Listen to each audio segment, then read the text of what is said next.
Hey everybody, it's Superman Day. So, what did I get for Superman Day?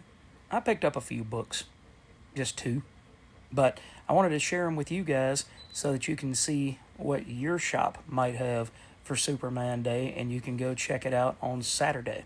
So, today is Friday the 18th. Let's see what I picked up. Like I said, it's a small haul, but I wanted to share it with you guys.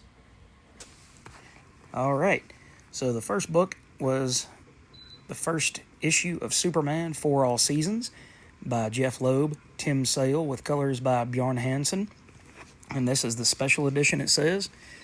And I picked up all four of these books at a shop a while back, and they're all prestige format books, and they're excellent. They're beautiful, and they get so into what makes Superman an interesting character. I have long said that if I was a writer, I would have trouble writing Superman because his power set is so large that it's hard to hurt him. It's hard to find something that is up to the par of anti-Superman. You've had Bizarro over the years. You've got Kryptonite that keeps him, humble. But you've also, in this book, you've got this awesome Tim Sale artwork that just absolutely blows me away. You get to see the family. You get to see Clark Kent.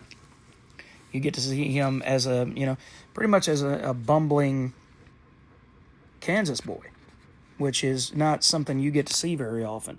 You get to see him with his animals and his struggles, and he's trying to figure out who he's supposed to be. So it's almost like a Superman year one.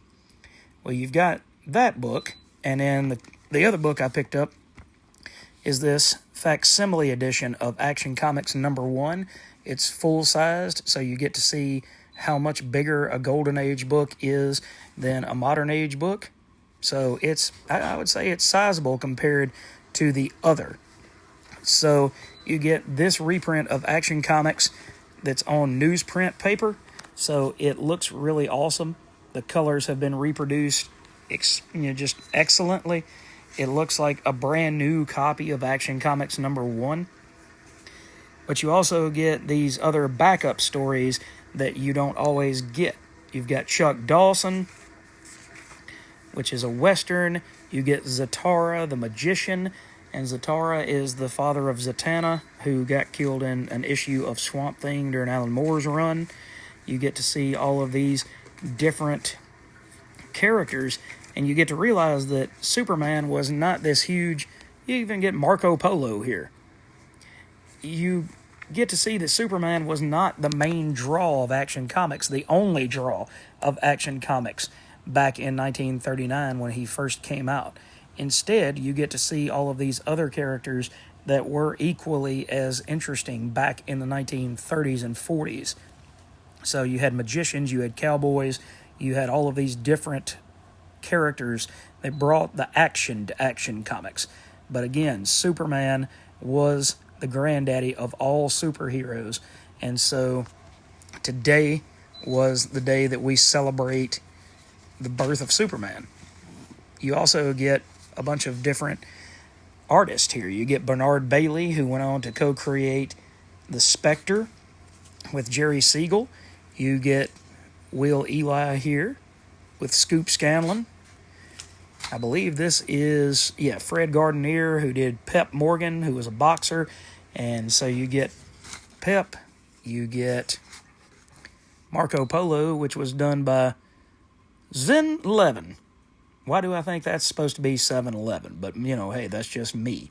So you also have Sticky Mitt Stimson by Alger, which kind of reminds me of a Dagwood type comic with the artwork in there. And so you get all of these in 1939 for 10 cents. So that was a pretty good deal back then. Due to inflation and everything, this particular book was $10 instead of 10 cents. Somehow I have a feeling that, they should have put $10 on the cover rather than $9.99, just, out of habit. But anyway, guys, that's what I picked up for Superman Day. Let me know in the comments what you guys picked up. What are you reading as far as Superman? Have you ever read Superman for All Seasons? If not, I would recommend hitting the dollar bins because I managed to find all 4 issues in the dollar bin, like I said, about a year and a half ago.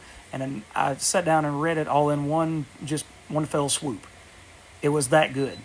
And each of those, I want to say, were maybe 48-page prestige formats. So it was a pretty sizable amount of reading to sit down and just read it all at one time.